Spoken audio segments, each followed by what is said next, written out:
We're here with Eddie Redmayne, Best Actor nominee for The Theory of Everything. Eddie, I know you have a very interesting story to tell of how you got the part. No, when I read this script, I thought it was going to be a story about Stephen's life and this extraordinary man, and it was a sort of passionate love story about two formidable people. So I chased it quite hard, and I persuaded James, our director. He came to London, he lives in Copenhagen, and we went to the pub. And it was 2 p.m. on a Tuesday, and I was like, do I go alcohol or non-alcohol? I was like, what sort of actor does he want me to be? And so I said, maybe. He was like, what do you want to drink? I said, a beer. He said, okay, Eddie will have a beer, I'll have a coffee.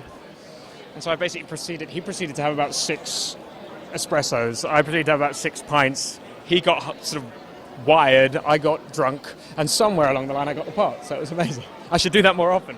But let's talk about this part, because you're playing a real-life person. What kind of precarious balance is it for an actor between an impersonation and an acting performance? You know, it was something that every day was on my mind, and there is no way of overcoming that other than just educating yourself. I thought if I do as much work as I can, and I understand the illness, and I understand the science, which was pretty tricky for someone that gave up when he was a kid, and meet Stephen and the family, and it really just galvanized me to work harder, really. But as great as that performance is, there's another performance you did about a couple of weeks ago, a marriage ceremony performance. Yes. And if we can get the other half of your marriage ceremony performance. Yes. This is your lovely wife, Hannah. This is my lovely wife, Hannah. Thank you so much. Everybody talks about how hard it is for Eddie to go through this, but let's talk about the real brains of the operation, the wife. Oh, it's fun for me. It's not work, so I get to actually enjoy it, so it's all good. What are the interesting aspects of a red carpet? I mean, because people are fascinated, they're watching it, but what goes into it? What is the thought process?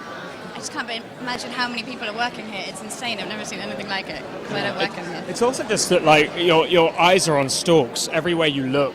There's just so much sort of colour and vibrancy and flashes and people screaming your name and being kind of, or not, or telling you to get out the way, or you're standing on someone's dress. I'm having to sort of walk holding Hannah's dress behind it. I'm being sort of, because it's chaos, but wondrous chaos. Is there anyone you both are dying to meet that you haven't met yet?